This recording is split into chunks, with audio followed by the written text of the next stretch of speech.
Hi అండి, అందరు నమస్కారం. Welcome to Sumali creations. Previous వీడియోలో ఈ ప్యాటర్న్ బ్లౌజ్ చూసారు కదండి, సేమ్ ప్యాటర్నే. అదే ప్యాటర్న్ కావాలని వేరే కస్టమర్ మనకి బ్లౌజ్ ఆర్డర్ ఇచ్చారు. బట్ మనకు చాలా తక్కువ టైం ఇచ్చారు, ఫంక్షన్కి అందివ్వాల్సి వచ్చింది. దానివల్ల ఏంటంటే అట్లీస్ట్ మనం వీడియో తీసుకున్నప్పటికీ బ్లౌజ్ ఐరన్ కూడా చేసుకోలేకపోయాం, అంత తక్కువ టైం ఇచ్చారు. ఫైనల్గా అయితే ఆర్డర్ డెలివరీ ఇచ్చేటప్పటికి మాత్రం ఐరన్ చేసి కంప్లీట్ చేసి ఇచ్చారండి. ఫైనల్గా చాలా హ్యాపీగా ఫీల్ అయ్యారు. కస్టమర్ వేసుకొని కాల్ చేసి మరీ చెప్పారు చాలా బాగుందనేసి. వాళ్ళ రిసీవింగ్ నాకు చాలా బాగా నచ్చింది, చాలా హ్యాపీగా అనిపించిందండి. థ్యాంక్ యూ సో మచ్ అండి నాకు ఆర్డర్ ఇచ్చినందుకు.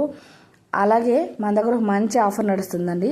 నేను ప్రతి వీడియో చెప్తున్నాను, మీరు ఎంతకైతే స్టిచ్ చేయించుకుంటారో అంత వాల్యుబుల్ గిఫ్ట్ కూపన్ ఉంటుంది, డబల్ అమౌంట్ ఆఫ్ గిఫ్ట్ ఉంటుందని. ప్రతి 100 మందిలో ఒకరు ఖచ్చితంగా గిఫ్ట్ వస్తుంది. ఫర్ ఎగ్జాంపుల్ మీరు ఒక 1000 స్టిచ్ చేయించుకుంటే మీకు 2000 గిఫ్ట్ వస్తుంది. ప్లీజ్ ఈ ఆఫర్ అందరూ ఉపయోగించుకోండి. అలాగే నా ఛానల్ని సబ్స్క్రైబ్ చేసుకోండి, లైక్ చేయండి, షేర్ చేయండి. ప్లీజ్ నా సపోర్ట్ చేయండి. Thank you so much.